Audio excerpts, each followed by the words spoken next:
سید امجد حسین جعفری۔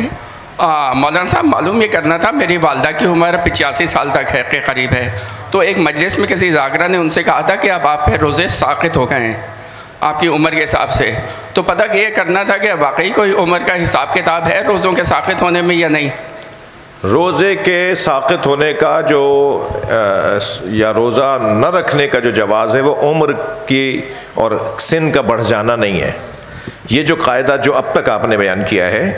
اس کے مطابق تو یہ غلط مسئلہ بتایا گیا ہے۔ ہاں، بیمار پر روزہ نہیں ہے جس کے لیے روزہ رکھنا مضر صحت ہو، مثلا مسافر کے لیے روزہ نہیں ہے جو حد ترخص سے باہر نکل رہا ہو اور قصد عشرہ یا قصد 14 عشرہ، ہمارے سنیوں بھائیوں کے مطابق 14 دن کا اس کا ارادہ نہ ہو، اور شیعوں کے مطابق قصد عشرہ نہ ہو، ٹھیک ہے، 10 دن کا ارادہ نہ ہو۔ تو یہ شرائط ہیں روزے کی، نماز کے قصر ہونے کی اور روزے کے ترک کرنے کی جواز کے طور پر، لیکن سن کا بڑھ جانا روزے کے ترک کرنے کا سبب نہیں ہے۔ ہاں، بیماری کی وجہ سے ممکن ہے ڈاکٹر کہے کہ آپ 85 سال کی ہو گئی ہیں تو آپ روزہ رکھیں گی تو آپ کے لیے آپ صحت کی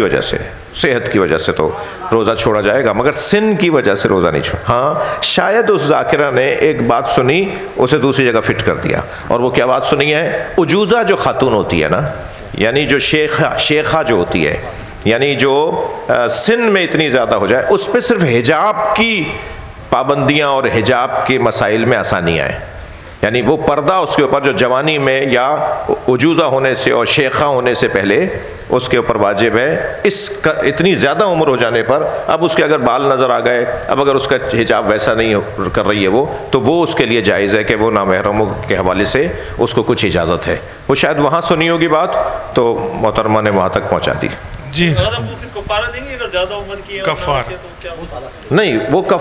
کفارے دو طرح کے ہیں۔ ایک کفارہ تو ہے جو ہے وہ جو اگر بیماری دور ہو سکتی ہے، اب یہاں کیونکہ بیماری اور ضعیفی ختم ہونے والی تو نہیں ہے، مزید بڑھنے والی ہے، اور یہ اگر روزہ نہیں رکھ سکتی تو پھر انہیں مطعام دینا پڑے گا،